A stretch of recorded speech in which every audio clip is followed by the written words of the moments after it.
Hey everybody, welcome to the All City Chess Club podcast. I am your host, James Cordy, and today I have with me Kristen Bailey. Kristen is the co-founder and CEO of Sweets and Meats BBQ. Sweets and Meats BBQ is both, I think, a couple of food trucks and a catering business. Kristen has countless awards. I usually like to name these things off, but as I was looking through your website, Kristen, it got a little overwhelming. You have a ton of awards that if you want to run down would be cool. But really accomplished businesswoman. From what I can see on TikTok, pretty incredible looking food coming off of your truck and out of your kitchen.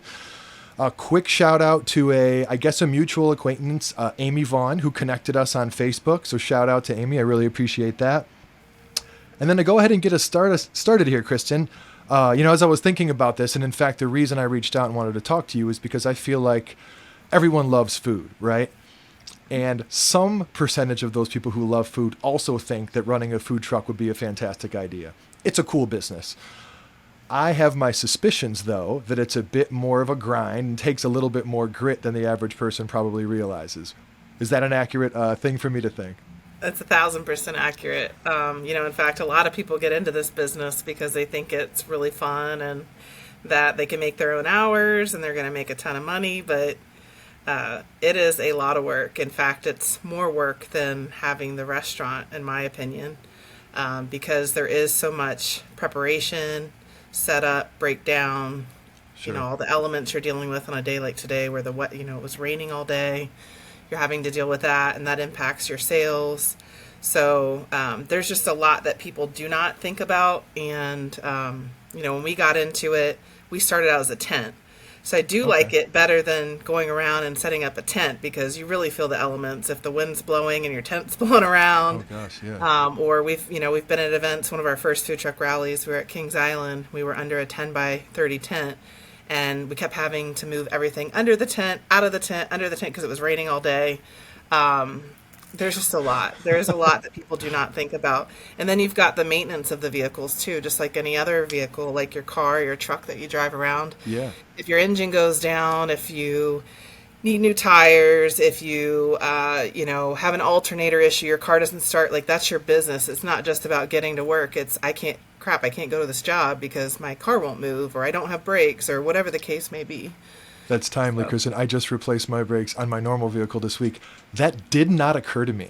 The reality that the food truck is a truck, that it has to move to places, and that for that reason, vehicle maintenance is an issue. That's why you're the star of the show here. So, knowing all of this, what inspired you to take this path? And also, how long have you been in business? Yep, so we've been in business. We just celebrated 9 years last month. In November. So we've been doing it for 9 years, and I was a banker before. I like to say I'm a recovering banker. I was in the banking industry for 15 years before we started selling pulled pork sandwiches. And it was really, it's a love story, honestly. Like Anton, my other half, we've been together for 14 years, and I've always been a very sociable person, and he is sociable as well, but he is a homebody. And I wanted to go out on the weekends and be with friends, and he wanted to stay home, and so the balance to that, or the compromise, is that we had cookouts. And so we'd bring everybody to our house, and he's a phenomenal cook, and he would cook for everybody, and we'd have a great time, and I was able to host and be the hostess and take care of folks, which we love to do. And it grew from having 10 to 12 people at a cookout on a weekend, friends and family, to upwards of 60, 70 people. Damn. Because everybody wanted to bring someone, or the word got out that we were having a cookout and people wanted to come eat. So we started charging people at the cookout. So everybody would pay $10 for a plate to cover the cost of the food, just because it started being a really large expense. Sure. And when we realized that people were still coming and willing to pay for the food, we thought we might have a good business idea. So we started with what we had, and we passed out flyers with Halloween candy right after, that was in 2014.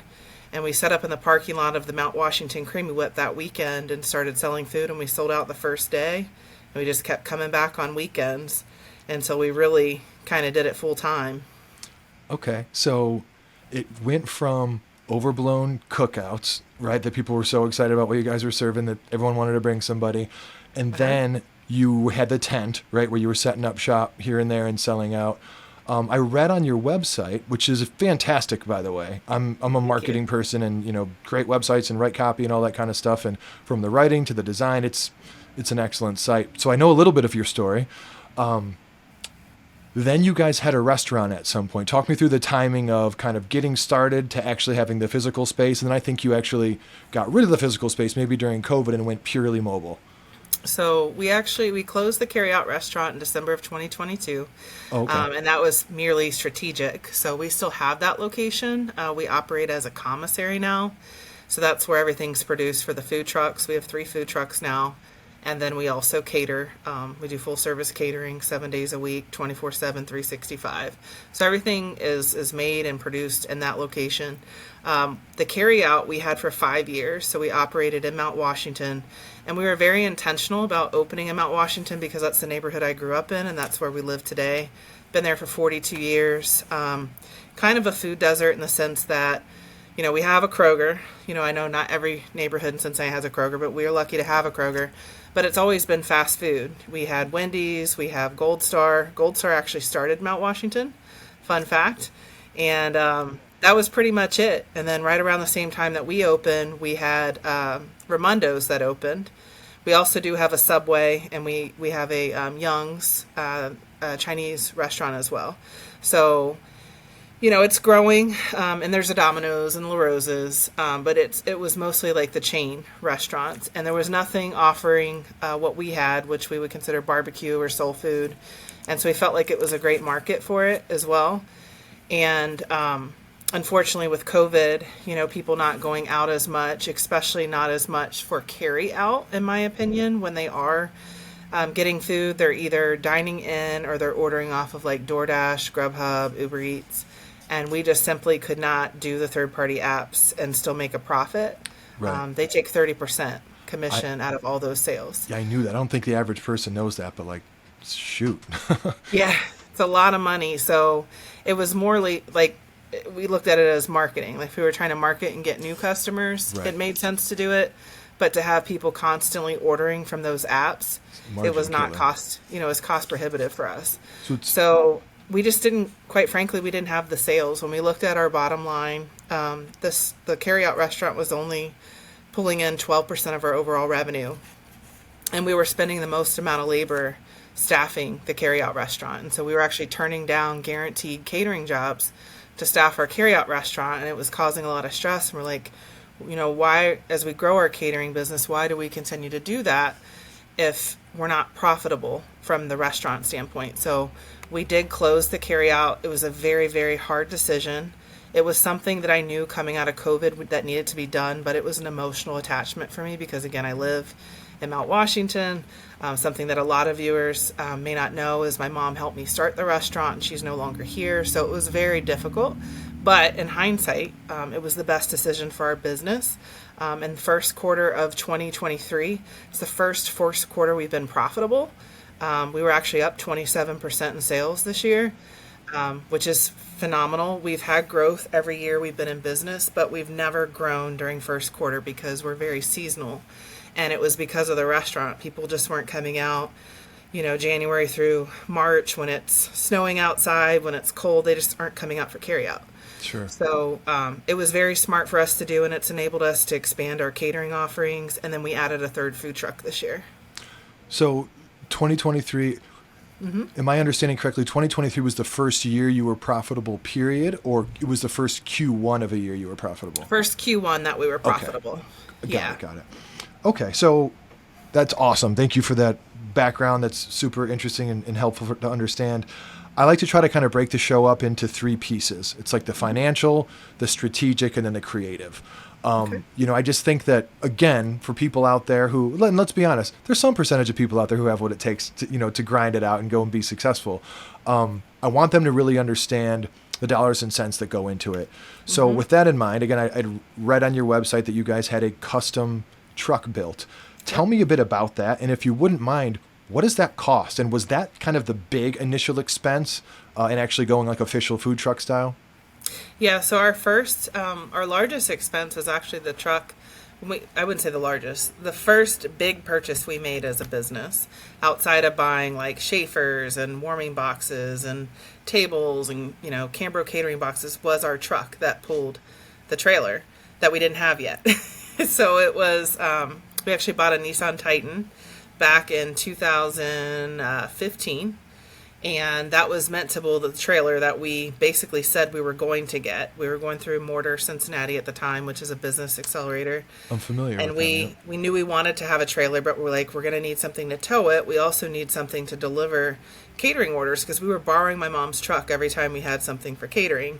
And that wasn't always feasible. Like, she would drop what she was doing to borrow her truck, and we would have multi-car caravans, like people that would be carting stuff to these events, and we're like, we really need to establish ourselves and have like a logo on this truck.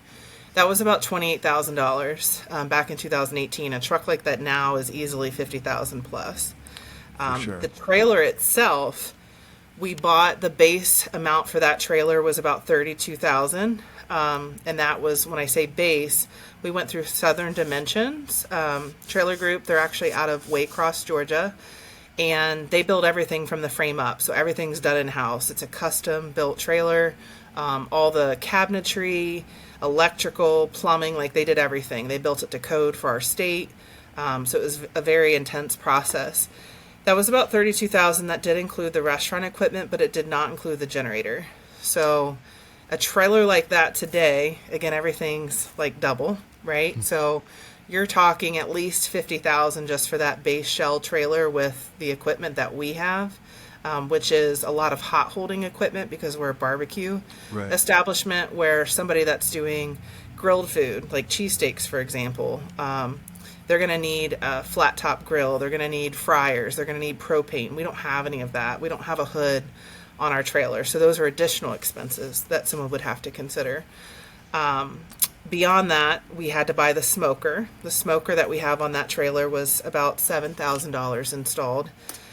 And then the generator that we started with was a Generac, and it was $3,500. But then we quickly realized that because we don't have propane, we had to do more electric, and we kept burning that generator out, or we were tripping it. It was very loud. You could hear us from blocks away. Mm-hmm. So we wanted to go with a silent generator, because we were doing a lot of weddings. Nobody wants to hear that, while they're getting married. Sure. So the generator we actually invested in is a Cummins Onan. It pulls 100 amps, and that generator installed was about $17,000. Okay. So when you look at all in, we're looking at about $60,000 all in.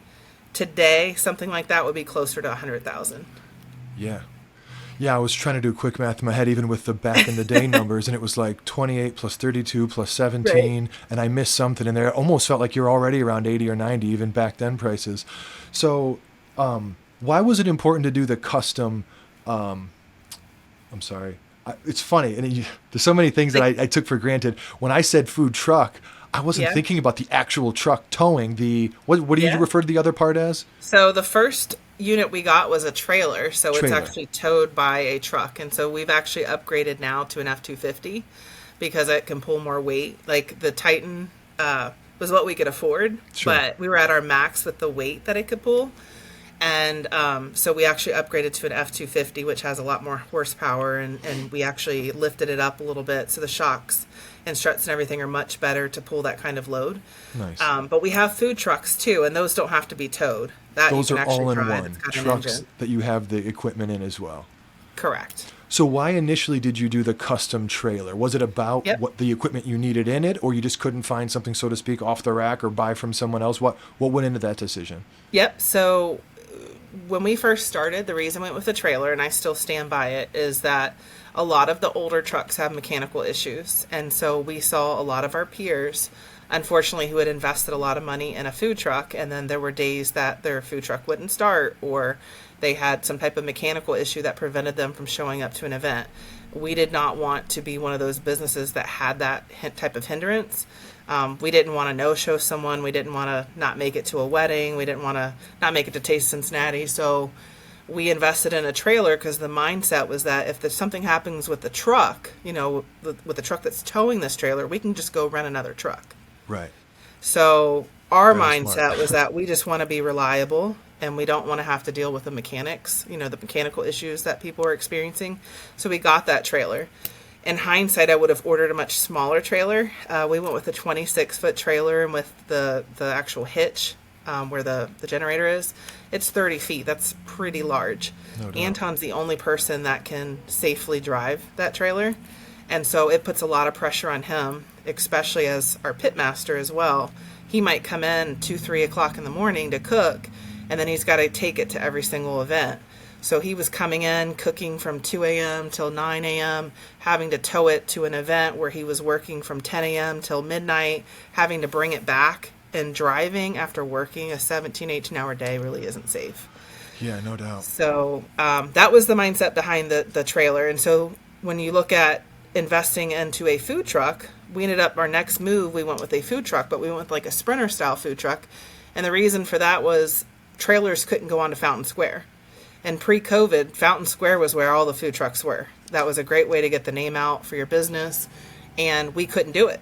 So we got a food truck. I went down to Florida and actually bought an old Smoothie King truck and outfitted it for what we do with barbecue. And it's small, so it's only 19 and a half feet. So anybody on my team that has a driver's license, for the most part, feels comfortable to drive it. And so it's much easier to get around town. We do a lot of quick events with that truck. 2 to 3 hour events where we can just pull up. It's easy to set up, tear down, in and out. Whereas the trailer is more built for like an all-day event. Got it. So yeah, the truck's a bit more nimble. Well, that all makes sense. So, and we do a lot of visits at home. So like people that want to rent the truck for a graduation party, we can pull right up in the driveway. We did a lot of that during the pandemic with the food truck. The trailer is not as conducive for that. True. So I guess two more questions that came up. Thinking about, you mentioned Anton as the pit master. So you've got the truck pulling the trailer, and then the smoker is part of the trailer, or that's another piece that's hitched to that entire deal? So we actually have the trailer on board. So there is a porch, like it's an enclosable porch that's on the back of the trailer. Okay. It does have a smoker. Got it. And then we have 2 trailers that have smokers on them that are in our lot that we can tow to events separately. And then we also have a rotisserie smoker inside of our carry-out. It was then carry-out restaurant, but now catering commissary. Nice. And so we can cook about 500 pounds a day on the smoker inside the carry-out. Or inside the commissary. I keep getting used to saying that. But how did you guys fund all of this? And did you do all the stuff that you talked through a minute ago? Was that kind of all at once, or was that over a few years? So two-parter. How did you fund it? I think I read something about a Kiva loan, and I don't know if I'm saying that correctly. And then was it like we need all of this now, or were you able to kind of buy things over time? We have bought everything over time. We have always reinvested everything back into the business. So I take a very modest salary, and I honestly did not pay myself anything for the first 5 years. First 5 years, everything went back into the business. The first 3 years, we had absolutely no payroll. Everybody volunteered, myself and Anton combined, and then we had friends and family that worked with us and volunteered. We had Job Corps interns, culinary interns from Job Corps. And so that's how we were able to basically get our funds to start up. We rolled everything back into the business, and we used that cash to acquire the equipment that we needed. Nobody would make us a loan. In fact, 3 years in, we were a profitable business, but we had a lot of difficulty securing an SBA loan when we got our carryout restaurant. We did a courtesy inspection with the city of Cincinnati, and we thought we had all of our ducks in a row. But we found out about 6 months after leasing the space that the city would not allow us to have our smoker outside. And so we had to basically reconfigure our hood. We had to replace it with 2 new hoods, which that in of itself is about $40,000. We were able to save some of the mechanics from the previous restaurant. It was a Little Caesars, so like some of the fans could be used, but that was a big number to come up with. And then the smoker itself was another $25,000. So you're talking $65,000 for a small business. Wow. It almost, quite frankly, put us under. I ended up applying with 11 different banks to get an SBA loan. Nobody would lend to us. It was my advisor with the Small Business Development Center that actually made an introduction to Celtic Bank out in Iowa, and they're the ones who underwrote our loan. So that was the only loan we had taken out for the business, and actually is still the only loan we've had. We do have a business line of credit that we use for temporary items. We have a business credit card. But when we first got started, it was really cash that we had saved from business. We did have a donation from my grandmother. So she put forth the deposit for our trailer. It was $10,000. And then the remaining portion for the equipment, so some of the restaurant equipment that we needed, like the smoker, for example, we did through Kiva. And it's kiva.org, Kiva. And Kiva basically is a crowdsourced loan. So if you have folks that are willing to invest in your business, they can do that through Kiva, and you would have a trustee. So our trustee was actually LISC, which also works with small businesses. And what that did is it gave us some credibility. They advertised that worldwide. So not all the funders that we had were actually people we knew. Some of them might have been in other countries. And they could make us a loan for as little as $25 up to $1,000 if they wanted. And then we were given 3 years, 36 months to pay that back at 0% interest. Nice. So I've actually successfully funded 2 Kiva loans. The first was $10,000, which was for restaurant equipment. The second we actually took out in 2020 to cover payroll during the pandemic, and that was for $15,000. We paid both those back. So those funders get all that money back. And then they're actually able to reinvest that into another business where they can cash out and get their money back. Awesome. Thank you for going into that detail. That's truly, that's incredible. This is the stuff that I think people really need to understand and hear. So I keep saying 2 things. The loan you got from the bank out in Iowa. Yep. I think you said Iowa. Was that for like the 60-ish K you needed for those 2 big things, and like just that? You didn't take extra money. It was just to cover those 2 big capital expenditures. It was just those things. All the restaurant equipment, shout out to Cincinnati Restaurant Equipment. Dave actually gave us, I don't know if I want to say, he really took a risk on us when we were in a really bad spot. This is January of 2017. He had been in the restaurant industry himself and selling restaurant equipment for roughly 20 years and had just went out on his own. So he's over on Spring Grove, and we came into his place and we're like, we need all this equipment. This is what we can use on our credit card. We had no other way to finance. And he said, you know what, honey, pick out what you need. I'll order it. We'll figure it out. And I was like, well, what do you mean? He's like, we'll just figure it out. So he let us make payments on this restaurant equipment. And if it wouldn't have been for that, we wouldn't have had the stuff we needed to start the restaurant. But he stood by his word. He let us make payments. We were able to pay everything off. And I still to this day am indebted to him. All my restaurant equipment goes through their business. Dave Faust, he's a phenomenal guy. A lot of people in the industry know him. But I would say that we've been able to get by with the relationships that we have. Like a lot of people, we've given back to our community and we've done right by folks. And so other people see that and they're willing to help us. And he's one of those people. That's amazing. Do you know Chef Kayla Robinson? I don't know her personally, but I know the name. I noticed she worked at downtown and is actually doing her own thing now. Yeah, I think she's at Arnold's for a long time. Arnold's, yes. I didn't want to misspeak because she did some work for the company I work for. She came in and did some cooking for. It's not worth jumping into the details. It was really cool, and she mentioned, what's it called again? Cincinnati Restaurant Equipment Supply. Yes, down on Spring Grove. I know that area. I'm sure that's the place she was talking about. She said it's a pretty awesome place to go. Yeah, it's Queen City Restaurant Supply. Okay.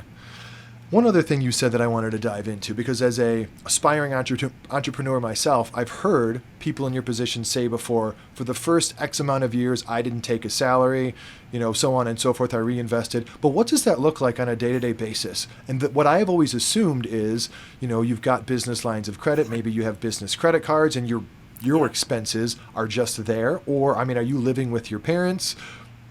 What does that actually look like for those first 5 years? So that's why I kept my full-time job. So I was working at the bank. I had a 9 to 5. I didn't always work 9 to 5. Sometimes I worked till 10 o'clock at night at the bank. But I did work full-time, and I would pack a bag every day, and I would leave the bank and go change in a convenience store to go to a job at night.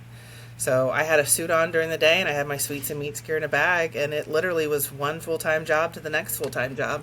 And I did nights and weekends for the first 5 years. I just didn't pay myself from the business. I kept my full-time salary. I kept my benefits from my corporate job. And I really would recommend that any entrepreneur do that, because you're almost committing financial suicide if you don't when you first start, because there's so many things that you can't predict. Like there were some months and weeks that I would have to fund payroll using my personal money. And I couldn't borrow that money starting up. I just, I had to figure it out. Or if there was equipment I needed, or if I had to go buy the food for a job until we could get paid from that client, sometimes I had to take that out of my personal money. Now, the one really good thing that I did, and another piece of advice, is to make sure you have a really good accountant and that you're using accounting software like QuickBooks to track that, because there was a lot of back and forth, but I was able to actually keep that line item detail so that I could account for the money, like where was the money coming from. I could pay myself back and not be using my personal account for business expenses, if that made sense. So I kept everything separate. Recommend doing that from day one. So keep your job Yes. until you hit the transition As long as point you where you can. can bail. Yeah. Keep it as long as you can. I mean, honestly, I would have kept the bank job for longer. They fired me. We started having some success, and we were on the news a lot, and it just became a thing of perception where I might be working on my business when I was working for my other job. And so as much as I certified with the code of ethics and was upfront about everything, it was kind of that fine line once we opened the restaurant. But that was the best thing that happened to me in hindsight, because as an entrepreneur, I was fearful to leave, but it was time. And once I did leave, our business exploded because I was able to devote 100% of my effort to the small business. But timing is everything. Timing is critical. No doubt. And then I would say in year 5, the first year I paid myself $14,000 for the year. So you asked the question of how do you survive? I was saving money when I was working my bank job, but I also, unfortunately, I have had deaths in the family, and I had a little bit of an inheritance that I was able to use as well, kind of to get me by. I did cash out my 401k during the pandemic. I had to use that to cover payroll. So I had that, and I was able to pay myself back. So I've actually been living off of savings when I can't pay myself. Those are jewels right there. So I was going to ask you the question, at what point did it make sense to quit your job? But it sounds like that decision was made for you. Yeah. And I think this is a critical thing to zoom in on as well, which is, you were of course you got your, foot on first base. And if you want to get to second, you got to go. But I can get it being like, I don't know. And to your point, the first year you only made $14,000. I imagine you were making a decent amount more than that in your full-time gig. But then the business blew up, and now it's years in the past. And so, that's interesting. That's really cool. But I tell people, because everybody's like, oh, I want to start a business and I don't know how to do both. You got to figure it out. Like, you got to start with what you have. You got to start small before you scale the business, and be really strategic. Like, don't do something that obviously you have to do during business hours if you have a job that's 9 to 5. Right. You got to be flexible and nimble, because I think a lot of business owners, and one thing I learned, and I learned this from being at the bank, 9 out of 10 new businesses fail, and so many people go into debt initially, and it's hard to rebound from that, especially right now. Interest rates are 11%. Like, that could kill somebody. Money's expensive, as they say. That's great advice. This is getting really in the weeds, so you can tell me, to piss off if you don't want to share, but I'd be really interested to know, down to like the food costs, margin, profitability, what does a daily break even look like for you? How much food do you guys have to sell? And how in the weeds did you get on understanding the food costs versus what you were going to charge for? Like, before you guys launched this thing, were you pretty clear on that? No, we weren't. We just charged what we thought we needed, and we were actually undercharging for several years because we didn't have payroll. So we were like, when you first get started, you think a 300 sales day, you've made it. Like, right. You think, oh, this is fantastic. I remember going to breweries and be like, oh my God, we did 350 today. This is amazing. And it's like 350. Well, we didn't have any overhead because we didn't have like a commercial kitchen yet. We didn't have payroll. Like, everybody was volunteering. We weren't buying food in bulk like we are now. We're buying cases of food. Then we were just buying the food for that day, cooking it, and then, putting the money back in.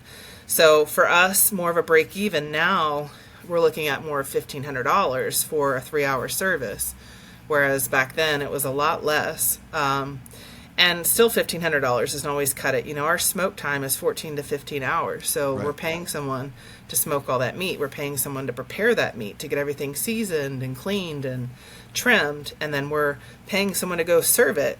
There's a lot involved with that. Labor accounts for about 40% of our sales.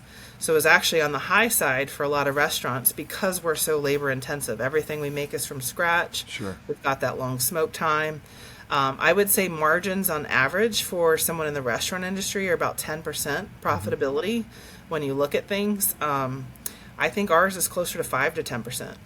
So, and that's because, again, the meats we're using using USDA prime, brisket, we're not using choice.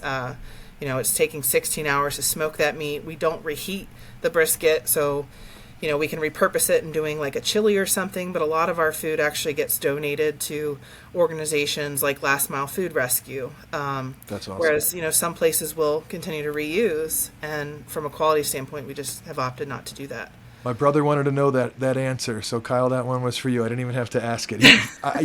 He is one of those people out there who's like, God, I would love to open a food truck. What would the concept be?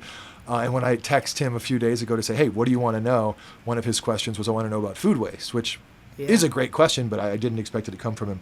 Two things. These are a little bit out of order, but they're topical because you're kind of touching on this stuff. Mm-hmm. Is catering a large part of your business compared to going to events? Is it the bigger part of the business than taking the truck to events? It is, and it's I love catering. I would do 100% catering if I could. So the events more I do for marketing, to get our name out there, to get people to hire us for catering. If I go to a food truck rally with 15,000 people and 200 people try my food, hopefully I have those 200. I'll get at least 2 people to book. I'll have other people that'll see us. Catering is guaranteed. It's a lot easier to prepare for. So if somebody's hired me to feed 100 people, I make food for 120 and I'm covered. If they don't eat it, I donate it, I'm covered. Whereas with an event, it's a crapshoot. You have no idea how much food you're going to serve. You don't know who's going to buy it. You don't know what the weather's going to be like. If it's too hot, people don't want to eat barbecue. If it's, raining, or if it's sleeting outside, people don't want to come out. If, there's nowhere to so sit, many variables. Maybe you got to stand and eat. Maybe barbecue's not the best. That or there's 8 barbecue trucks. We've been to some events where 25% of the trucks are barbecue, so there's just a lot of competition. So let me touch on that. That was the other thing I want to do out of order. The type of food. It says it all over your website. I can just tell in the way that you talk about the food. It's not a mistake that you guys do barbecue. And it's probably, quick math here, one of the most difficult things that you could be preparing in terms of time to prep and all that kind of good stuff. Do you think you would have ever gotten into this just from a pure business standpoint? Or I guess better asked, if someone was like, hey, Kristen, completely new concept, can't be barbecue, would you say not even that interested? Is barbecue the reason that you're in this business is really my question. And do you sometimes wish it was something more straightforward, easier to prepare, quicker to prepare? Yeah, my business hat says I wish I would have listened to all the people that said don't do it. As far as restaurants, just looking at overall expenses, looking at the cost of Rumpke to get your trash, looking at what it costs to Centos to get your towels, and gas and electric at Duke, all the expenses. But at the end of the day, if I'm being transparent and vulnerable, 100% barbecue. Anton learned everything he knows at his grandfather's knee. His grandfather, Willie Joe, actually passed away in June of this year. When I saw Anton cater his grandfather's party, it was a 72nd birthday party down in Sylacauga, Georgia. I have never seen a bigger smile on his face. And to have his grandfather sit there and say, you got this, boy, this is so good, and kind of basically hand over the reins to him, that was everything. And I think we both, as much as we work and as stressful as it can be, we've never worked harder, than we ever have, that we do for ourselves, for less money, but we love what we do. We get up every morning, we're happy to go to work, we're in complete control, we love it. And it is because of barbecue. I can't see myself doing anything else, and it's because of the passion of what he learned from his grandparents. That's in his roots. Whew, I got goosebumps listening to that. I could kind of visualize the scene. That's awesome. And that's what it looks like. It feels like, even from someone who hasn't visited your truck before, just kind of seeing you guys in social and online. Very cool. All right. Gosh, this is such good stuff, and we're still in the financial area. We're almost 40 minutes in. I want to be cognizant of your time. Let me be choiceful here. What are you mentioned some of these. What are some of the other expenses that people don't think about specific to food truck or the catering business? You mentioned you mentioned Schaefer's earlier, and I wasn't familiar with that Yep. terminology. If you don't mind recapping some of what you said, and there's anything new you could mention, that'd be great. Sure. So Schaefer's are actually used for catering buffets. So they actually are used to keep the food hot. So anytime you have a service that's going to be 45 minutes or longer, you want to keep the trays of food hot. And it's like a sterling silver, if you will, I know exactly roll what you're top talking chafing about. dish that you're putting those hot trays in. There's, the Cambro boxes that you use to transport the food. Those are insulated, so they'll keep food hot up to 8 hours. There's the dollies that you use. I can't tell you how many dollies we have to replace on an annual basis. And also that the first 3 years we didn't have a single dolly because I refused to pay over $100 for a dolly. I would carry all that stuff, which my back is barking about now. For sure. But then we did what we had to do to get by. Like, we were very frugal, and there are a lot of expenses: workman's comp insurance, business insurance. I pay over 15 grand a year for business insurance to make sure that my vehicles are insured for liability, for my building in case of a fire. I mean, those are large expenses. Yeah. Labor, 40% of our business. When you look at what we're doing in sales, like almost half of that is being eaten by labor. Yeah. The plus of that is knowing that I'm helping people put food on their table and get their first house, provide for their families, buy a car. But at the same time, sometimes I'm not paying myself, Right. That's a hard pill to swallow. And some of the other large expense, uniforms. Just recently, we looked at how much we're actually spending in employee uniforms, because we do provide T-shirts, we provide chef coats. That's a huge expense. We looked at maintenance, having to reseal the floors. We do that every year at the commissary.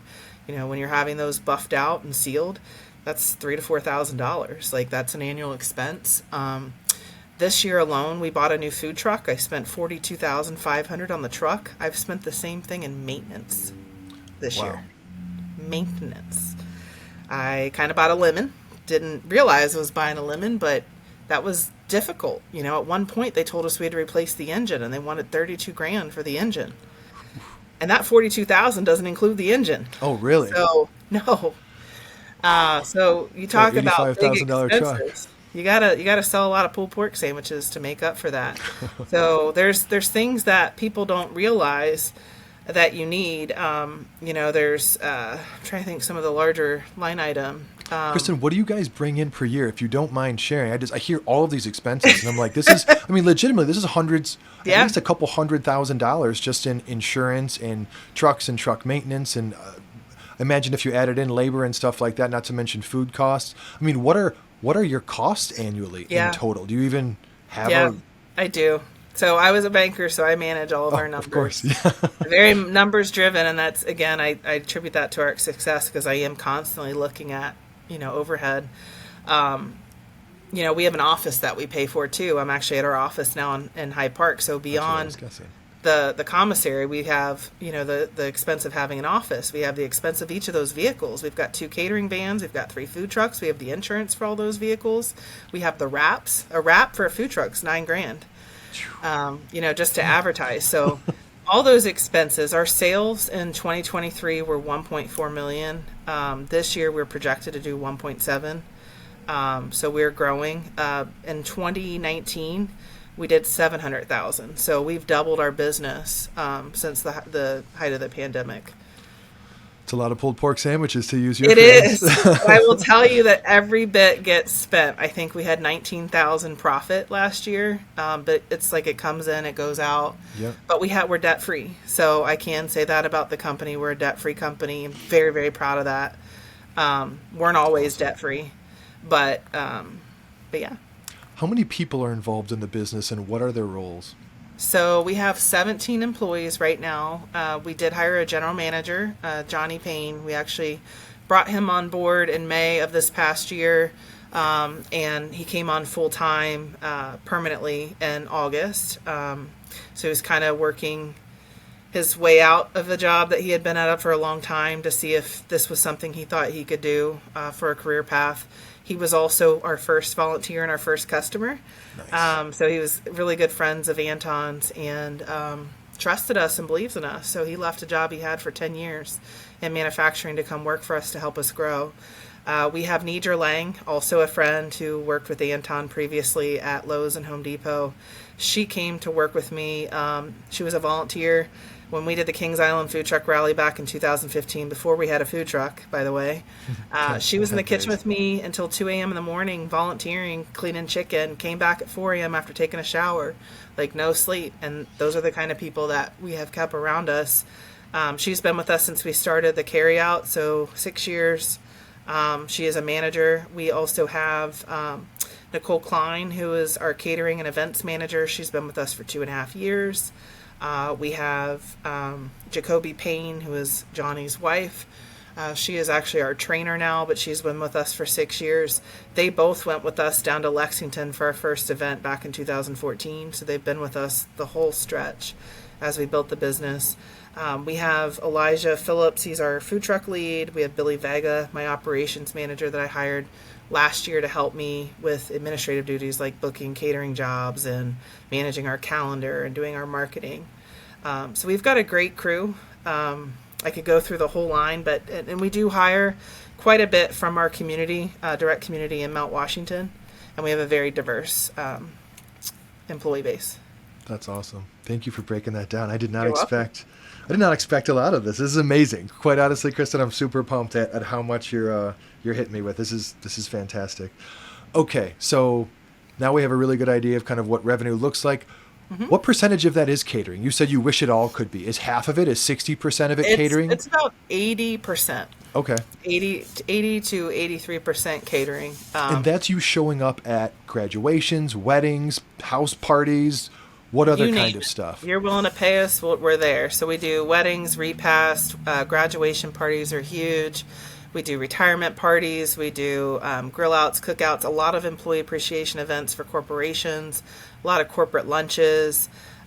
We do, we have a lot of pharmaceutical reps that pick up lunch for their physicians and their teams. We do a lot of holiday orders. So you talk about Thanksgiving, that's huge for us. We did 130 smoked turkeys last week. Nice. So literally all of those families, we had over 130 people come see us over a 2-day period, and we provided meals for their families for the holidays. That's awesome. So we do jobs on first, second, and third shift. So a lot of manufacturing companies will go out and serve all 3 shifts. We'll do a lunch, we do the dinner shift for second shift, and then we come and do third shift between 1 and 4 in the morning. So we're one of the people that are the most flexible in the area. Not a lot of caterers would offer that. Gonna have to have you guys out to Blue Star. I work at a company called Blue Star in Hebron. We bring catering out somewhat often, and I don't know that you guys have ever been out, so I don't know the name. So I saw the food. You guys got to come. Shoot, what the heck was it? Oh, and so the other 20% then is what, in your words? So most of it's big festivals.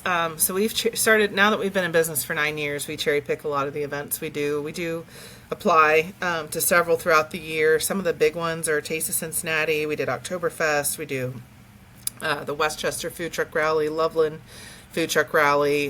We go up to Troy to do the Miami County Food Truck Rally and competition. So a lot of those large, scale events that people know about. But then also, we did all the Bengals tailgates this year. So down on at the banks, we do all the pregame tailgates. We do FC Cincinnati tailgates. We'll be there Saturday, tomorrow, for the tailgate for their tournament. We do a lot of events at Washington Park. We do a lot of events on Fountain Square. We do a lot of events with Cincy Parks, so down at Smale Park or down at Yateman's Cove. We do Cincinnati Pride. We do Hamilton Pride. So honestly, we do over 300 events a year. If I look at how much catering we do, I would say there's 900 independent events, and that could be simple as us dropping food off to a physical food truck rally that's all day long to a wedding, like 900 touch points, I guess, throughout the year. Wow. So what does a typical week look like? Are you at one event and the rest of the week is catering, or is there not a typical week? It's not so typical after COVID, to be honest with you. Things are very last minute. People used to plan weeks to months in advance. It is not uncommon to get a call where somebody's panicked and said, "Can you come serve us tomorrow?" I wonder why that changed. I think people are taking longer to RSVP. We get that with a lot of our event partners, that people are waiting till the week of to purchase a ticket, to RSVP, or there's cancellations. Interesting. I think a lot of people sign up for things and then they don't show up now, where that wasn't as common before. But it's hard. It's much harder for us to plan strategically. I would say on an average basis in the summer, we have anywhere from 30 to 50 events a week. Right now, we're averaging closer to a dozen. It's a much slower time. We're more seasonal, so the winters are pretty slow for us. And that is a variety of things. It could be a drop-in set buffet catering, where we're just dropping off, setting up a buffet and leaving. It could be something where we stay and serve the guest. It could be box meals that are individually packaged that we're delivering. It could be a food truck event where we're going to serve for 3 hours. It could be a vending event with the food truck. We also do on-site events with different companies like P&G and Fidelity and UC Medical Center, where we go in and take over a station in their cafeteria, and we actually are a vendor, and people can come purchase meals from us. So every day is something different, and I would say the most events we've probably done in a day is about 10.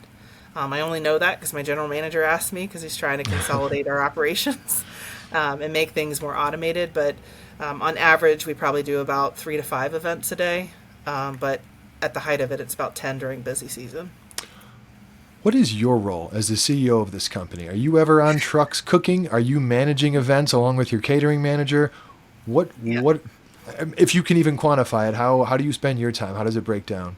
Yep, it is changing. Honestly, this year I went through the Goldman Sachs 10,000 Small Business Program, which is about a 4-month program that strategically makes you dedicate, a lot of time to working on the business versus in the business. Yep. And looking at financials, like actually learning to read your financials, looking at a marketing plan, how to hire, how to be very strategic. And since that time, I've really forced myself to stop going to events. My staff has kind of kicked me off the food trucks.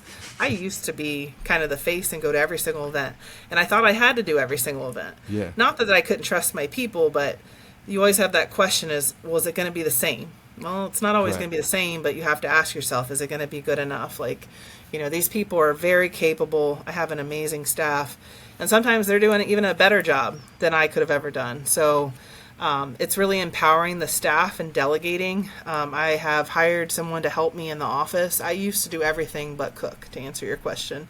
I would close the restaurant every day. I would go out to every single event with the food truck. I did all the ordering. I did all the scheduling. I did all the booking.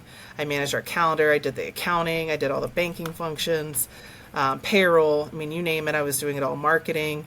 Now, where my focus lies is really on growing the business. So we're actually expanding in 2024. So I've been working on contracts to open a new location. I've been working on a contract where we'll be at a particular brewery from January to April next year. Nice. So getting us into these businesses, I mentioned doing a lot of on-site events through FoodWorks, and really kind of being the face and navigating those relationships. I have been working on getting our WBE certification as a woman-owned business. I just got that with the state a couple weeks ago. I had been city certified, working on the state certification. I also am on the National Advisory Board with the Small Business Development Center, so I've started getting on more boards and giving back and mentoring other entrepreneurs, which is a passion of mine.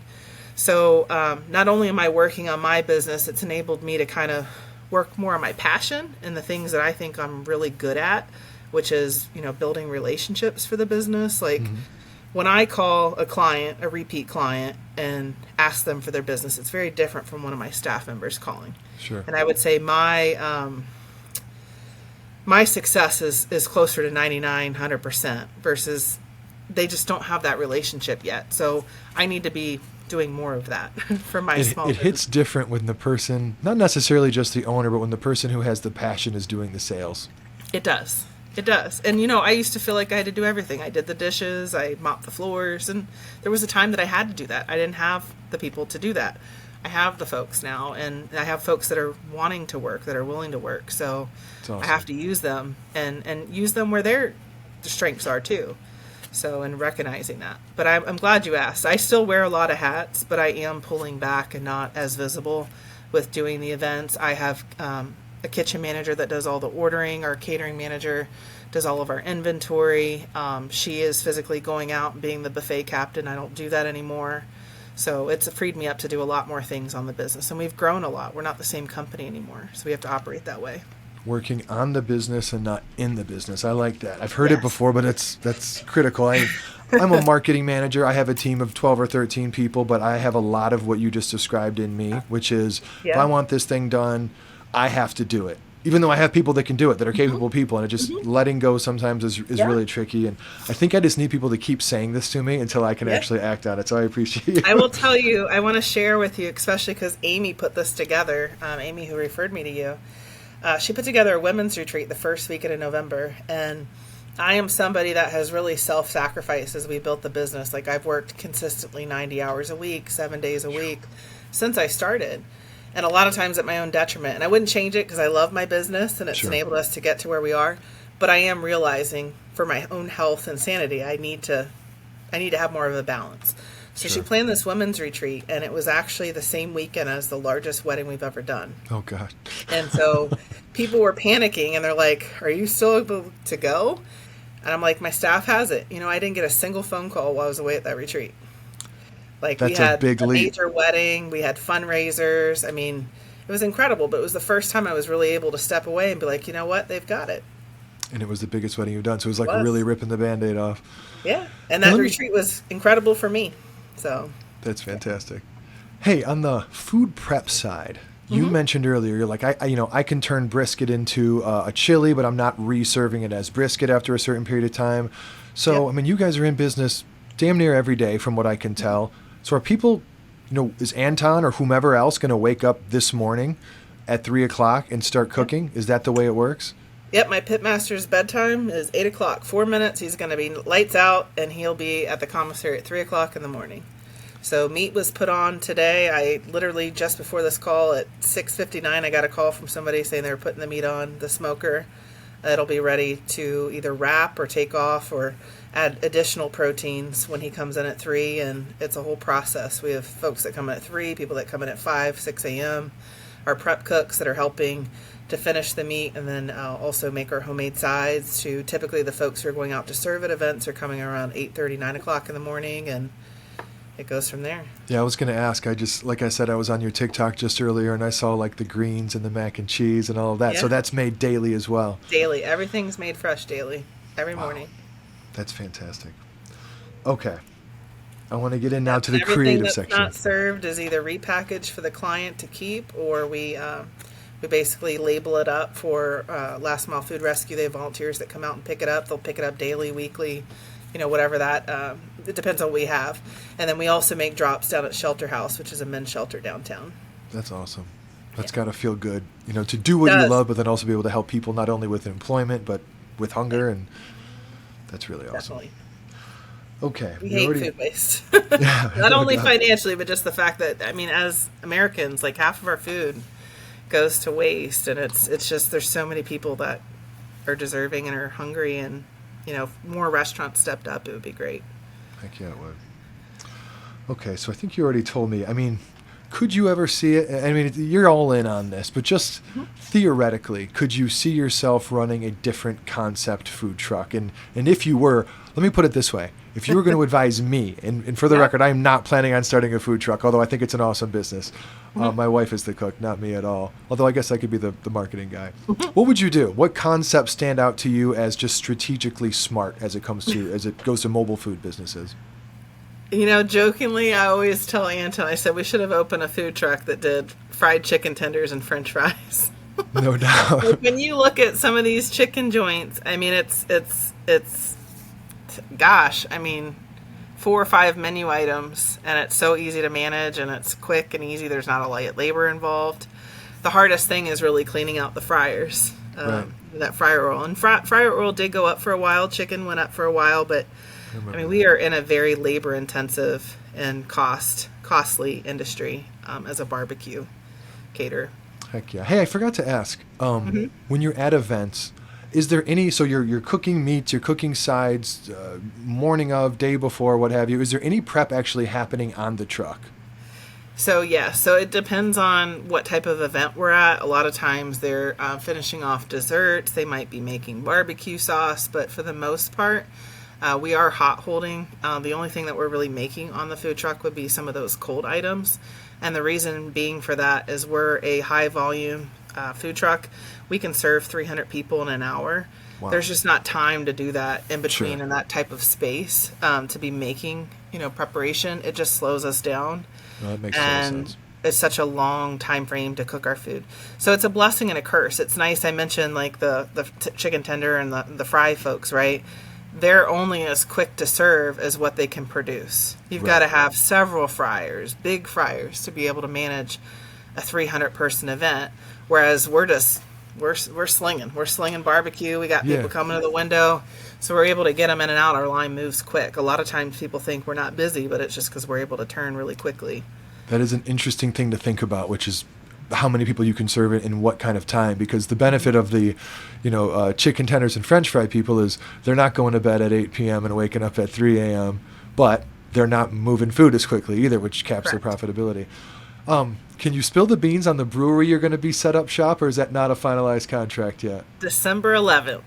We'll be able to let everybody know December 11th. So we got 10 more days. All right, cool. I'm looking forward to that. We're very excited about it, though. We're going to be centrally located, and we'll be there 5 days a week.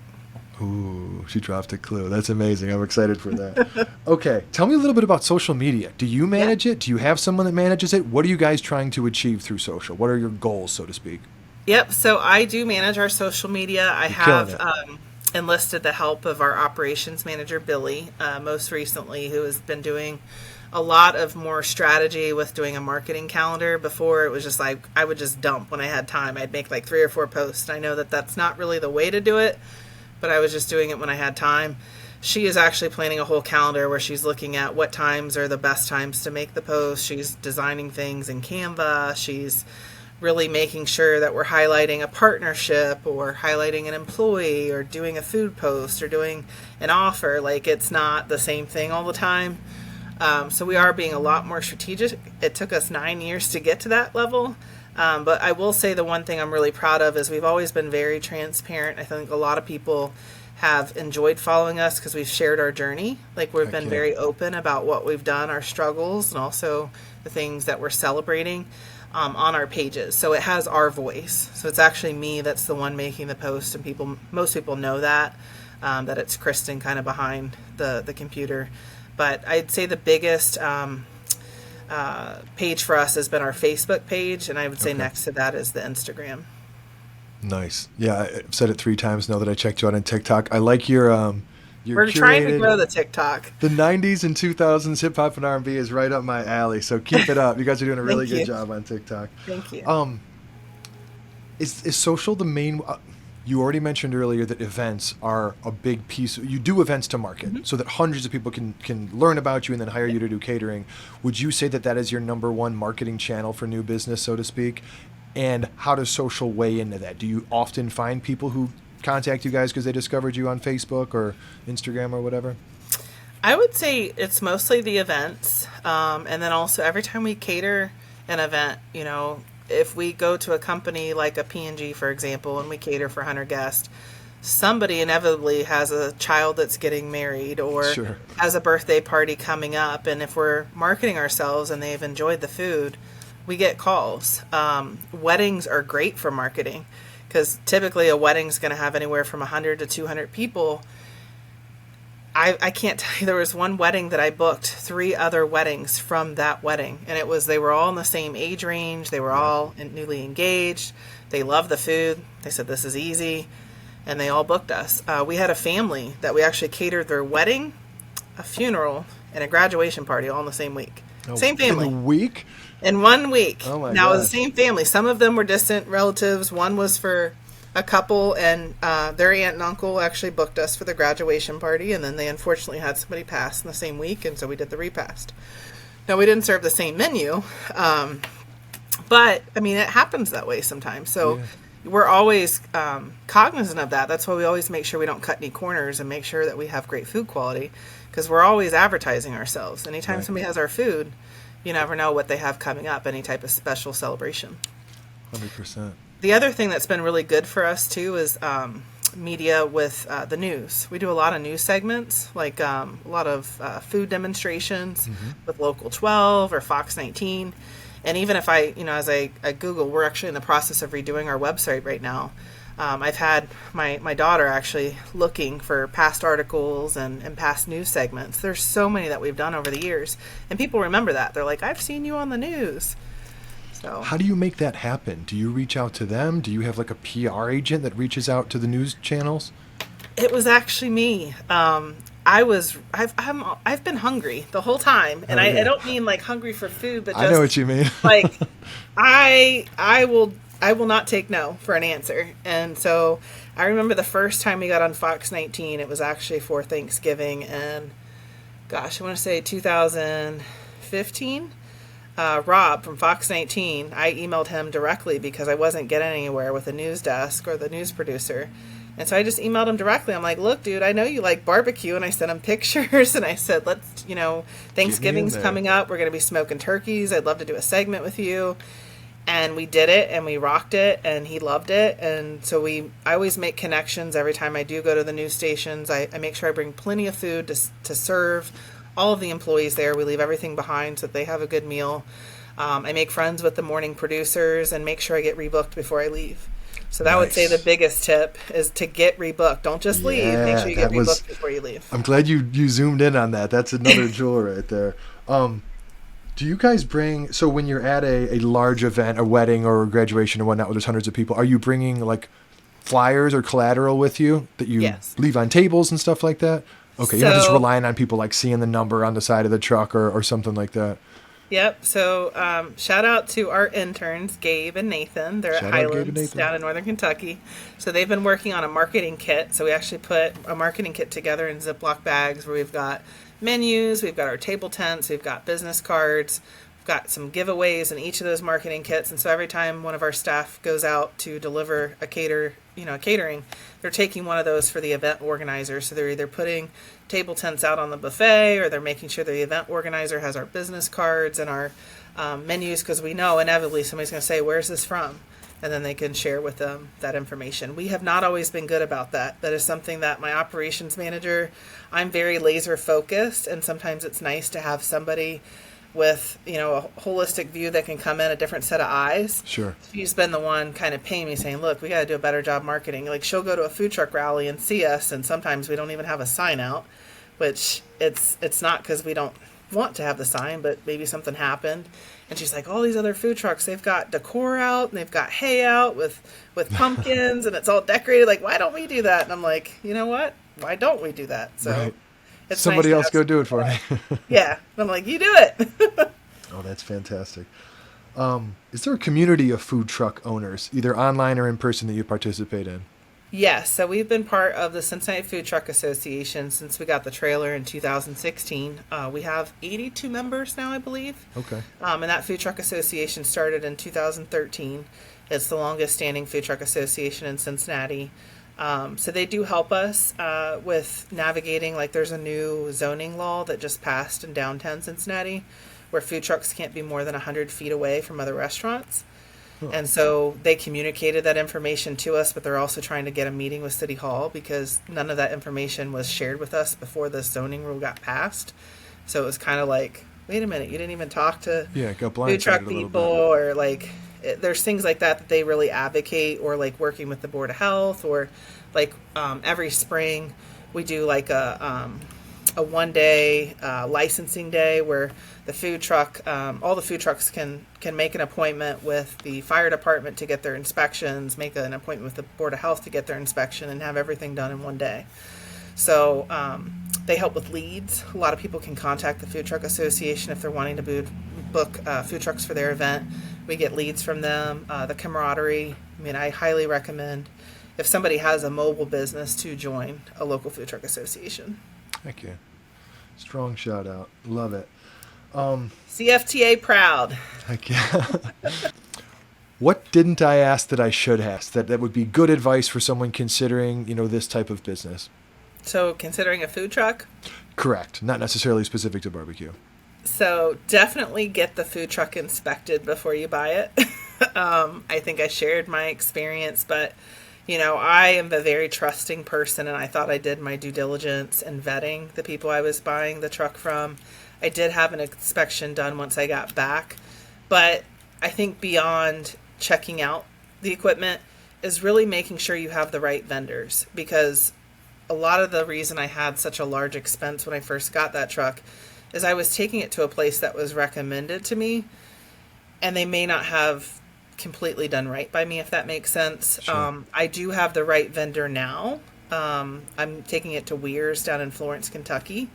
But I met them through another business owner at the Gehring Center. So the UC Gehring Center made that introduction. Nice. And sometimes you have to go through a lot of the wrong vendors to get to the right one. And that's been a learning experience for me. And I think once you find the right one, those people can truly make or break your business. We use Cisco as our food purveyor. And I remember Tim, who was our rep at the time, during the pandemic, everybody had shortages. Like, everybody had major, major issues. Tim was literally going to Cisco and pulling our shipments off of the truck as soon as it came in, Wow. like a broker, to make sure that we had food to serve. Other people didn't have that same level of service, maybe from their rep, Yeah. or other companies weren't doing that for their people. But we've always had extremely good relationships because we take care of our folks too. It's a mutual two-way street. But once you've secured those vendors, you've really got to take care of them, because you don't get that level of service from everybody. It's just like the relationship I mentioned at Queen City Restaurant Supply, the relationship we have with our HVAC folks, the folks, our plumbers, Anderson Hills Plumbing. Anytime I've ever had a plumbing issue, they're out within 2 hours. Like, you don't get that level of service from every other company. So I think for me, it's really surrounding myself with the right people. And the other thing that we did not talk about is there's a lot of free resources out there too for small businesses. One I mentioned was the Small Business Development Center. Mm-hmm. That is actually funded by your state taxes. Oh, wow. So use them. They're located in just about every county. There's over 42 centers in Ohio alone. And the one that I use is through Hamilton County Urban League. You don't have to be a member of the Urban League to use their service, but they will pair you up with a free business coach. And those people are actually certified business planners. And they'll help with everything from putting together a business plan to getting working capital to marketing, how to price your product or service. So that's invaluable. Wow. I've used them since day one. They actually helped me file an LLC back in 2014. SCORE is the Service Corps of Retired Executives. They're another organization. That organization is all volunteer driven, and they're folks who ran their own businesses or who were high-level executives in a business that Sure. now want to give back and help other entrepreneurs. My mentor was Mike Mulligan, and he's actually served over 500 entrepreneurs. So he's worked Wow. with 500 small business owners since he's retired, and he was a high-level exec with Merck Pharmaceuticals. So when I first got the food truck, he was the one helping me package my loan to get that food trailer, like when I was trying to get a loan from different banks. Yeah. Now, he also helped me do the Kiva loan. He helped me do our launch party. So he's helped me get into food truck rallies when we first got the trailer, because it's extremely competitive to get in. A lot of times there's only 35 spots, and there's 200 food trucks applying for those spots. Wow. So that was invaluable. There's also Alloy, which is based in Norwood. There's the ECDI, which is mostly focused for women and minorities in Norwood. There's places like Mortar Cincinnati, which is a business incubator. It was only $300 for me to go through a 9-week entrepreneur academy where I learned so many things. One of, I think, the major benefits was I got free legal service through the ECDC at UC College of Law. So That they was did through all of our Mortar? contracts. What's that? That was through Mortar. You were able to get that Through legal Mortar. help? Yes. So I actually met an attorney who was on the board, Lou Goldfarb, and he's now retired, but he actually ran the ECDC program at UC College of Law. So law students can sign up to go through this program each semester, and they're actually overseen by a practicing attorney. And so they do all of the contracts from, I did a nonprofit, they did all of my work for the nonprofit. They've done employee contracts. They did my lease agreement when I got the restaurant. The man wanted to do business on a handshake, which I appreciate, but I also wanted to make sure I was protected. So they For did. sure. They drew up my lease for me. But all of that, that would have been tens of thousands of dollars in legal fees. And I was able to get that for free. And as a startup, that was Wow. invaluable. I was So just there's a going to lot say, of what free was the resources. cost? All Yeah. of this legal work was free. Was completely free, and the students got credit, and I'm actually using one of the law students now in my business to do our legal work now to represent us at the new restaurant. So it comes full circle, but I share all of this with you because, again, I think you're only as good as the people around you. And as a small business owner, I had a lot of knowledge coming into this, but I'd never been an entrepreneur. I was a banker who worked with a lot of small business owners. I learned Sure. what to do and what not to do by watching them.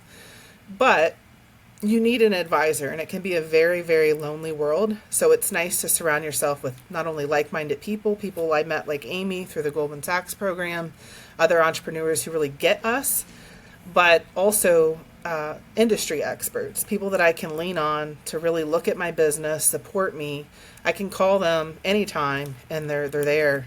And I don't have to pay for any of those services. And that's for any That's small incredible. business owner, any aspiring business owner can access those resources. That is unbelievable. Yeah, don't try to be a hero when there's all this out there. I really appreciate you shouting all that out. And real quick, when I first moved to Cincinnati, so again, I'm in marketing and design.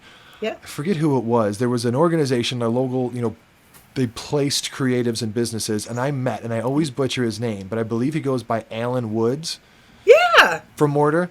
So, yeah, he's a co-founder of Mortar. I met him, and I believe his wife, Kayla, who I know has been Yep. on the news or used to be Kyla or Woods. whatnot, met them really briefly years ago. But then, Yeah. like 2 years later, I see Mortar and I see his face and I'm following him on social. So I feel like we're boys and I've known him for all these years, but that's not true. I've just met him once. So when you Yeah. shouted out Mortar, I remember seeing it down in OTR. It was kind of nearby the Brandery, right? Which was like the kind of tech incubator, what Yeah. have you. It's very cool. It was right next to Centrifuge. So now Mortar is expanding. They actually have a multi-million-dollar campaign going on right now. They're building their new hub in Walnut Hills. So they That's just broke awesome. ground, and they're redeveloping a building in Walnut Hills. It's, I think, 3 or 4 levels. So they have a huge capital campaign. Wow. They're going to have a kitchen that restaurant owners can use to test their products and services. They have business offices that it's going to be like a co-working space. They have a rooftop. I mean, it's going to be amazing. But I'm so proud of Alan and Derek and Willie. Derek and Alan were actually my facilitators. I was in the 3rd class of Mortar, and I think they just graduated class 38, if I'm not mistaken. They've been at So, it and for they're a while actually now. in like 6 or 7 cities now too. I had no idea. Yeah, they've grown a lot. That's amazing. That's very cool. I'm gonna have to reach out to them. I'll spare you having. Well, no, I won't. Who else in Cincinnati, another business owner Yeah. that you admire, should I have on the show if you had to recommend me one? So there's a lot of business owners that I honestly take a few. admire, but I would say Matt Cuff is one of my favorite. Matt is somebody that took us under his wing when we first started our business. We used to go to Just Qin when we lived in Madisonville because he was in Newtown, and he's always been willing to take a meeting with me, and even people would look at us as competitors because we just Sure. both do barbecue. But it's all love. There's been times that I've referred business to Matt, and likewise, Matt's helped me out. We had our electricity went out in our business one day. We couldn't cook anything. He took a wedding for me. He made sure that those folks were taken care of. That's awesome. All the catering that we had for the day, he took care of it. We've met and talked strategy, but he's great. I would say another entrepreneur. Gosh, there's so many. Are you talking about restaurant or just entrepreneurs Anything. in general? Yep, any business. I would say I do know a lot of restaurant people, but Jean-Francois from Taste of Belgium, JF, he's phenomenal. He's somebody that during the pandemic, I was really stressed out during the pandemic and started having some health issues. And I saw that he was opening up fuel and doing some things with his own health with running marathons. And I was like, hey, do you mind if I pick your brain? Like, how do you find balance? Like, you've got all these locations. Yeah. He treated me to lunch at his restaurant and like just poured into me. During the height of the pandemic. I mean, you don't really meet people like that, but No doubt. there's a lot of great restaurant folks. I would say another one, gosh, I didn't expect that question. I didn't but mean to it's a good put you one. on the spot. I forgot that I usually ask this. No, that's okay. Trying to think of some other great women entrepreneurs. Renee Schuler, who owns Eat Well, is phenomenal. She's a powerhouse. Kyla Woods was another one that you mentioned who actually left, corporate herself. She was working at WLWT and started Crowder Camera and has a PR firm. She also works for Hamilton County Sheriff and does that as well. Rachel DeRosiers from Grateful Grams, who also owns the Incubator Kitchen Collective. She does a lot of work with women. I'm actually in Queen City Game Changers with her. So she started a program for women entrepreneurs, but also women in corporate. She's definitely somebody to watch. Gosh, there's so many. It's all right. I know that I'm asking you to choose on the spot okay. here. If you think of others, text them to me. I'll put them in the show definitely notes. Will. So I'm sure you've got friends who are going to be like, oh gosh, I should have mentioned so-and-so. This was awesome. Thank you so much. Thank you. 2 other questions that I want to ask you that have nothing to do with business. Okay. And they're not planned, so I'm putting you on the spot again. Okay. Where is somewhere you have gone? It can be in Ohio, it can be in the United States, it can be anywhere that you would recommend that someone else visit in their lifetime. I would say Hana, which is in Maui, Ooh, I've been Hawaii. there. And I will say it was life-changing for me. Same. You said you have been there? Last year, my best friend was married. His wife is from Maui. They didn't get Really? married in Hana, but we flew. My wife and I flew in immediately after a 9-hour flight, whatever it was. Yeah. Got in our rental car and drove straight to Hana at night. Woke up the next morning, spent the whole day there. Like you said, it's the best place I've ever been. So It is. Did not It's the expect you were going to happiest- say that. Happiest place, yeah. And especially if you can interact and talk to the locals, like it literally will change your life. We went to Troy's Plate Lunch, the food truck there. Yeah. That little spot. Yeah. God, I love Yeah, Hana. I great love food. Maui. Great food. And Okay, really man. down-to-earth people. So Hana, good call. Damn, it was last April that we were there. Truly, it was the best trip I've ever been on. Where is somewhere you haven't been that you would like to visit? So Egypt, and I'm actually going in late January. So very excited. Anton and I both, that's kind of been a bucket list trip for us, and we're going to spend 2 weeks traveling Egypt and Jordan. You're a woman by my own heart, Kristen. Egypt and Japan are like my 2. I ask people this question, and I used to say 3. My brother gave me the advice. He's like, stop saying 3. No one ever has 3. And I'm like, all right, but like, no shit for me. It's Egypt, Japan, and whatever. Greece, Ireland, I don't know. But yes, great calls. This has been awesome. There is so much good stuff in here for people. I'm going to end up creating 25 clips for social, so people better be ready. Thank you so much for doing this, Kristen, for taking the time out of your busy schedule. I really, really appreciate it on a Friday night of all times as well. So just can't say enough how much I appreciate it. This was fantastic. James, I appreciate you. Thank you for asking. And I know as busy as I am, I'll always make time to help other people. And honestly, the time flew by. Like I know we're like an hour, 20 minutes in, but I could do another hour easily. This is my element. Like I love helping other people and I love sharing our journey. We've got an amazing story. It's hard to condense into this type of time frame, but It does go quick, doesn't it? if folks have questions, don't hesitate to reach out. Cool. Maybe we can do it again sometime because I think this is going to be a fire episode. So. Especially in the new year, we've got some great things coming, so we'd love to share, a lot of what we have going on. I know I'm tight-lipped right now because, It's all good. yeah, but we would love to reconnect in the new year. Heck yeah. Thanks again. Can't wait to hear about the news on December 11th, right? Yep.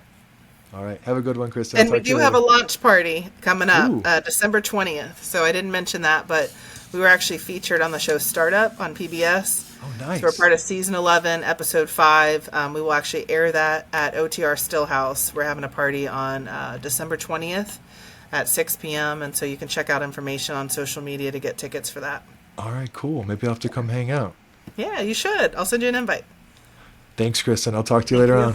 All right. Bye-bye. All city champion, everybody is second string. Handle all my business like boy. City like